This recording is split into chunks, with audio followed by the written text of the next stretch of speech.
Assalamu alaikum, урматтуу YouTube каналыбыздын көрүүчүлөрү, барыңыздар амансыздарбы?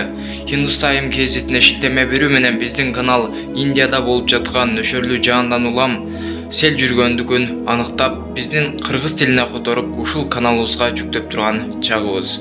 Албетте видеого лайк басып, жана каналыбыздагы эң туура жазылуучуларыбыздын катарына кошулуп, подписаться деген кнопканы басып туруп, жандагы куңуроочону да баса кетиңиздер. Дүйнөлүк жаңылыктар сиздер менен.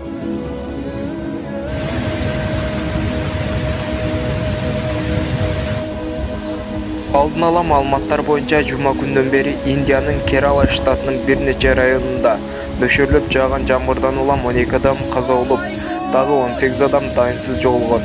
6 өлүм расмий тастыкталды. Бул тууралуу жергиликтүү Hindustine Times газети ишемби күнү 16 октябрда жергиликтүү бийликке шилтеме берүү менен жазып чыкты.